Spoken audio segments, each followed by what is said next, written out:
Good morning, students. So today we are going to read about the next from the previous video. Okay, so as I was explaining to you about the state government, okay, and we were also discussing about the state legislature. Okay, so हमने read किया कि state government जो होती है वो अपने किसी particular state की लिमिट्स में काम करती है और वो स्टेट लिस्ट के सब्जेक्ट्स पर काम करती है और कॉन्करेंट लिस्ट के भी कुछ कंटेंट या टॉपिक पर वो कानून बना सकती है। ओके, और स्टेट गवर्नमेंट का काम होता है, the duty of the state government is to ensure और satisfy the people of that particular state. Okay, ना उसके बाद हमने ये भी रीड किया था कि द स्टेट गवर्नमेंट के जो ऑर्गन होते हैं like legislature, executives and judiciary. तो हमने रीड किया था कि लेजिस्लेचर जो होते हैं यानी स्टेट लेजिस्लेचर जो होते हैं वो लॉज बनाते हैं। क्या बनाते हैं? लॉज बनाते हैं, कानून बनाते हैं। किसके लिए? स्टेट के लिए। Okay, now here is written in the third para of this image, the state legislature consists of either one or two houses। यानी स्टेट लेजिस्लेचर में जो है वन हाउस भी हो सकता है या टू हाउस भी हो सकता है, यानी एक सदनात्मक और द्विसदनात्मक, यानी एक सदन या दो सदन। ओके, इस तरह का जो है स्टेट लेजिस्लेचर यानी राज्य विधायिका हो सकती है इन हिंदी। फॉर एग्जाम्पल, किसी राज्य में ओनली विधानसभा है यानी स्टेट लेजिस्लेटिव असेंबली है, तो वहाँ पर क्या है, किस तरह का जो है वहाँ कितने हाउस हो गए? वन हाउस हो गए। और अगर किसी राज्य में विधानसभा तो है ही है, स्टेट लेजिस्लेटिव असेंबली तो है ही है, प्लस वहाँ पर विधान परिषद यानी स्टेट काउंसिल भी है, तो उस हाउस में स्टेट लेजिस्लेचर किस तरह का है? टू हाउस टाइप का, यानी वहाँ का जो स्टेट लेजिस्लेचर है उसमें दो हाउस है या द्विसदनात्मक वहाँ की विधायिका है। कहाँ की? उस पार्टिकुलर स्टेट की। तो हमारे इंडिया में ऐसा ही है, किसी स्टेट में तो वन हाउस है, स्टेट लेजिस्लेचर का वन हाउस है, और किसी स्टेट में स्टेट लेजिस्लेचर के टू हाउस है।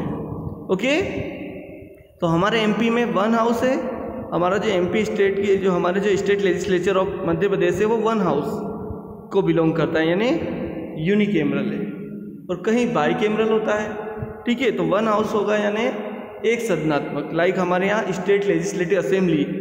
ओके, इन हिंदी विधानसभा है। कुछ स्टेट देखिए जैसे उत्तर प्रदेश, या आप ले लीजिए महाराष्ट्र, कर्नाटका, बिहार, जम्मू एंड कश्मीर, इन आंध्र प्रदेश, इन स्टेट्स में क्या है, यहाँ पर two houses of state legislature है। वहाँ पर बाईकैमरल, इसको हम बोलते हैं bicameral legislature at the state level. ठीक है, तो यानी वहाँ पर स्टेट लेजिस्लेटिव असेंबली भी है और वहाँ पर स्टेट काउंसिल भी है। Okay, now here is written if there is only one house it is called unicameral. अगर किसी राज्य में ओनली वन स्टेट लेजिस्लेचर है या वन हाउस है तो उसे यूनिकैमरल लेजिस्लेचर कहा जाएगा, and that house is known as the state legislative assembly। okay, और the Vidhan Sabha and it is the lower house of the state legislature, और ये स्टेट लेजिस्लेचर का कौन सा हाउस होगा? लोअर हाउस होगा। ठीक है, जहाँ पर भी ये है विधानसभा है वो विधानसभा को लोअर हाउस कहा जाता है। ठीक है, तो किसी स्टेट में तो विधानसभा ही होती है यानी यूनिकैमरल जो है लेजिस्लेचर होता है, और कहीं पर जो है टू हाउसेस होते हैं यानी विधानसभा भी होती है प्लस विधान परिषद भी होती है in Hindi. In English state legislative assembly और स्टेट लेजिस्लेटिव काउंसिल दोनों ही होती है। जैसे मैंने कुछ स्टेट्स के नाम बताए आपको, Uttar Pradesh, Maharashtra, Bihar, Andhra Pradesh, Karnataka, Jammu and Kashmir. Okay, so there are some states having the second house also. कुछ स्टेट्स ऐसे भी हैं जहाँ पर दूसरा हाउस होता है, मैंने आपको भी नाम बताया। This house is known as legislative council और विधान परिषद। तो इस दूसरे हाउस को जो कि अपर हाउस है इसे क्या कहते हैं? स्टेट लेजिस्लेटिव काउंसिल और Vidhan Parishad in Hindi. It is the upper house, और ये विधान परिषद या state legislative council state government का अपर हाउस होता है।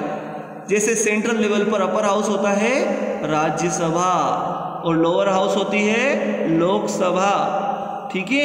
ऐसे ही स्टेट लेवल पर अपर हाउस होती है स्टेट लेजिस्लेटिव काउंसिल और विधान परिषद, और लोअर हाउस होती है स्टेट लेजिस्लेटिव असेंबली और Vidhan Sabha. Okay, now states having 2 houses in the state legislature are called bicameral legislature. तो हमारा मध्य प्रदेश बाइकैमरल लेजिस्लेचर है क्या? नहीं बच्चों, हमारा जो मध्य प्रदेश है वो यूनिकैमरल लेजिस्लेचर है। यूनिकैमरल लेजिस्लेचर यानी हमारे यहाँ ओनली 1 हाउस है, दैट इज लोअर हाउस है, which is known as Vidhansabha और द लेजिस्लेटिव असेंबली, और we can say the state legislative assembly. Rajasthan भी यूनिकैमरल है, मध्य प्रदेश भी यूनिकैमरल है।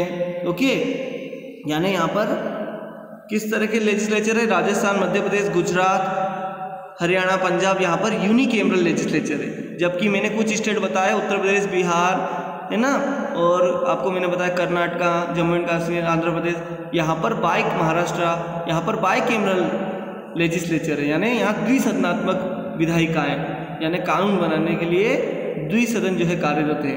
Okay, now student you may see here a state legislature that has 2 houses known as state legislative assembly।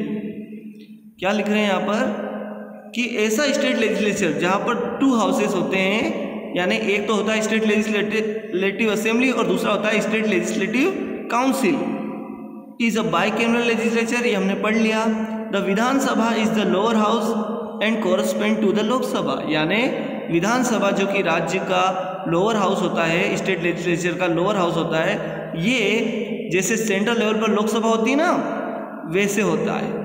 यानी विधानसभा का जो leader होता है यानी मुख्यमंत्री होता है, ठीक है, ऐसे ही लोकसभा का लीडर कौन होता है? प्रधानमंत्री होता है। फिर लिखा है विधान परिषद जो होता है अपर हाउस होता है स्टेट लेवल पर, और किसको कोरस्पॉन्ड करता है, किससे मिलता जुलता है? ये राज्यसभा से मिलता जुलता है। ठीक है स्टूडेंट, जैसे हमारे इंडियन पार्लियामेंट में राज्यसभा है ना अपर हाउस, ठीक है, उस तरह से स्टेट लेवल पर क्या होता है? स्टेट काउंसिल होती है। ओके, तो यानी विधान परिषद होती है। तो ये जो विधान परिषद होती है राज्यसभा को रिप्रेजेंट करती है स्टेट लेवल पर। ये सभी स्टेट में नहीं है, 6 या 7 स्टेट में ही है इंडिया के, ठीक है। तो मैंने आपको ये समझाया, उन स्टेट के नाम भी मैंने अभी बताए थे 2 times. Now the Sarkaria commission was set up to review the balance of power between states and the union, यानी राज्यों और यूनियन यानी देश यानी संघ। स्टेट्स का मतलब हो गया राज्य, जैसे Madhya Pradesh, Uttar Pradesh, Rajasthan, Haryana, Bihar, Punjab. Okay, and union का मतलब हो गया हमारा देश भारत, दैट इज इंडिया। तो राज्य और हमारे कंट्री की जो सरकार होती है, देश की जो सरकार यानी स्टेट गवर्नमेंट और सेंट्रल गवर्नमेंट, इनके बीच इनकी जो पावर्स होती है उनको बैलेंस करने के लिए कमीशन गवर्नमेंट ने बनाया था, जिसका जो हेड थी या टाइटल जो था वो उस कमीशन का नाम क्या था? The Sarkaria commission. Okay, the union government can dissolve state government in favour of presidents rule if necessary, और यूनियन गवर्नमेंट को ये भी पावर है कि वो किसी स्टेट गवर्नमेंट को यानी केंद्र सरकार को ये ताकत है कि वो किसी राज्य की सरकार को या राज्य सरकार को या स्टेट गवर्नमेंट को डिसोल्व यानी विघटित या समाप्त कर सकती है, ख़त्म कर सकती है। ओके, अगर उन्हें लगता है तो in favour of presidents rule कि यहाँ पर ये पर्टिकुलर स्टेट में कोई मुख्यमंत्री या चीफ मिनिस्टर जो है काम करने में फेल हो गया, या उसकी जो काउंसिल ऑफ मिनिस्टर है वो अच्छे से काम नहीं कर रही है, अकॉर्डिंग टू लॉ काम नहीं कर रहे, या उनके पास मेजोरिटी नहीं है यानी जितना नंबर चाहिए रूल करने के लिए उतना नहीं है, तो जो है गवर्नर जो है किसको रिपोर्ट करेंगे? प्रेसिडेंट ऑफ इंडिया को रिपोर्ट करेंगे। और प्रेसिडेंट ऑफ इंडिया क्या करेंगे? प्रेसिडेंट ऑफ इंडिया किसका पार्ट है? किसका पार्ट है president of India? Union government का पार्ट है। तो वो जो है क्या करेंगे फिर, अगर उन्हें लगेगा कि हाँ ये सही है, वो अपनी जांच में अगर ये पाएंगे तो फिर वो उस पर्टिकुलर स्टेट में क्या करेंगे? स्टेट गवर्नमेंट लगा देंगे। ओके, यानी स्टेट गवर्नमेंट का रूल जो है अप्लाई कर देंगे, इम्प्लीमेंट कर देंगे। जैसे अभी राजस्थान में चल रहा है ना कि वहाँ पर जो एमएलए जो है वो पर्टिकुलर पार्टी से जो है वो डिस्ट्रैक्ट हो गए या वहाँ से उससे अलग हो गए तो नंबर जो है वो कम हो गया है, तो नंबर की टेस्टिंग के लिए फ्लोर टेस्ट होगा 14 या 17 अगस्त के ड्यूरिंग। तो अगर उसमें जो मैंडेट है माने मेजोरिटी फिगर है 200 का जो आधे से एक ज़्यादा, आपको पता है सिंपल मेजोरिटी क्या होती है 101। अगर ये फिगर नहीं ला पाएगी वहाँ की जो गवर्नमेंट है, कांग्रेस गवर्नमेंट जो है, गहलोत सरकार, तो जो है वो फिर गवर्नर जो है उनको हटा देंगे, या तो सरकार अपने आप हट जाएगी और जो है फिर प्रेसिडेंट को लगेगा कि अगर मेजोरिटी रही नहीं तो प्रेसिडेंट चाहे तो वहाँ पर प्रेसिडेंट रूल लगा सकते हैं, या डबल जो है फिर से री इलेक्शन हो सकते हैं। ठीक है, ओके, आई होप आपको समझ में आया होगा। अब जो है हम आगे पढ़ेंगे कि स्टेट लेजिस्लेटिव के पार्ट तो हमने पढ़े, ठीक है। स्टेट लेजिस्लेटिव के जो पार्ट होते हैं माने मुख्यमंत्री और ये सब गवर्नर और ये विधान परिषद, इनके क्या क्या काम होते हैं, पावर होते हैं, ये पढ़ेंगे हम। और एमएलए कौन होते हैं, वो कैसे बनते हैं, ये पढ़ेंगे। ठीक है, तो हम एमएलए का आप देख लीजिए कि एमएलए कौन होता है। तो आप नाम से समझ में आ रहा है, member of legislative assembly. Member of legislative assembly कौन होता है, एमएलए होता है। The state is divided into many small areas called constituencies. आपकी बुक से पढ़ रहा हूँ मैं, पेज नंबर 234 पर। The state is divided into many small areas called constituencies at the time of election. यानी जब चुनाव होता है तो जो है पूरे स्टेट को अलग अलग एरियाज में डिवाइड कर देते हैं, उनको कॉन्स्टिट्यूएंसीज बोलते हैं। क्या बोलते हैं, कॉन्स्टिट्यूएंसीज। उन हर कॉन्स्टिट्यूएंसी पर एक जो है रिप्रेजेंटेटिव इलेक्ट होता है, उसी को हम क्या बोलते हैं, एमएलए। तो रिप्रेजेंटेटिव कोई भी बन सकता है ना, एमएलए का चुनाव कोई भी लड़ सकता है, पर जिसको जो है वोटर मैंने मेजोरिटी मिलेगी वो जो है उस एरिया का एमएलए बन जाएगा। Voters of that constituency elect 1 person to represent them. यानी जैसे हमारा नागदा खाचर कॉन्स्टिट्यूएंसी ना एमपी स्टेट लेजिस्लेटिव असेंबली की, ठीक है, तो हमारे जो एरिया के अभी रिप्रेजेंटेटिव कौन है, दिलीप गुर्जर। ठीक है, क्लियर है आपको। यानी और उनको हमने किसने चुना है, हम सब ने मिलकर चुना है, यानी हमने वोट कास्ट किया है। ठीक है, the Vidhan Sabha is comprised of directly elected representative by the people from the constituency with in the state. यानी कि विधानसभा के जो रिप्रेजेंटेटिव होते हैं वो सीधे सीधे चुने जाते हैं। जैसे दिलीप गुर्जर को हमने सीधे यानी डायरेक्टली इलेक्ट किया, जो कि हमारे स्टेट लेजिस्लेटिव असेंबली नागदा खाचर के मेंबर है। ठीक है, यानी हम वोट कास्ट किया, हमने डायरेक्ट वोट डाला उनके लिए। ठीक है, तो यहाँ पर कहने का मीनिंग क्या है कि विधान परिषद जो होती है, स्टेट लेजिस्लेटिव काउंसिल, उसके जो मेंबर होते हैं उनको हम डायरेक्टली इलेक्ट नहीं करते हैं। ठीक है, उनके लिए हम सीधे सीधे वोट कास्ट नहीं करते। तो उनका कैसे होता है वो हम बाद में पढ़ेंगे। ठीक है, now who can be elected to the legislative assembly, यानी एमएलए कौन हो सकता है, who can be an MLA, कौन जो है एमएलए बन सकता है। A candidate contesting the assembly election of a state, वो कैंडिडेट, वो प्रत्याशी जो असेंबली इलेक्शन यानी विधानसभा के चुनाव में कॉन्टेस्ट कर रहा है, चुनाव लड़ रहा है, भाग ले रहा है, वो जो है अ सिटीजन ऑफ इंडिया होना चाहिए, यानी भारत का नागरिक होना चाहिए। A voter in constituency of the state, यानी उस स्टेट की कॉन्स्टिट्यूएंसी का मेंबर होना चाहिए जहाँ जिस कॉन्स्टिट्यूएंसी से वो इलेक्शन कॉन्टेस्ट कर रहा है, चुनाव लड़ रहा है। यानी दिलीप गुर्जर कहे कि मैं उज्जैन कॉन्स्टिट्यूएंसी से इलेक्शन कॉन्टेस्ट करूँगा तो वो पॉसिबल नहीं हुए, क्योंकि वो वहाँ के जो है सिटीजन नहीं है, उस कॉन्स्टिट्यूएंसी के नहीं है, वो नागदा खाचर कॉन्स्टिट्यूएंसी के मेंबर है। ठीक है, तो यहाँ से ही लड़ सकते हैं। Not less than 25 years of age, उनकी उम्र जो है 25 साल से कम नहीं होना चाहिए। And in case of a seat reserved for the scheduled castes or the scheduled tribes, a member of any of those castes or tribe। यानी अगर वो सीट जिससे चुनाव लड़ा जा रहा है वो सीट अगर रिजर्व कर दी है गवर्नमेंट ने या इलेक्शन कमीशन ऑफ इंडिया, तो उस सीट पर जो है क्या होगा, एससी या एसटी जिसके लिए रिजर्व है उसी कम्युनिटी उसी क्लास के कैंडिडेट को जो है इलेक्शन कॉन्टेस्ट करने का मौका मिलेगा, दूसरी कम्युनिटी या क्लास के लोगों को मौका नहीं मिलेगा। Okay, clear. तो एमएलए क्या होता है, एमएलए हमारा रिप्रेजेंटेटिव होता है विधानसभा में।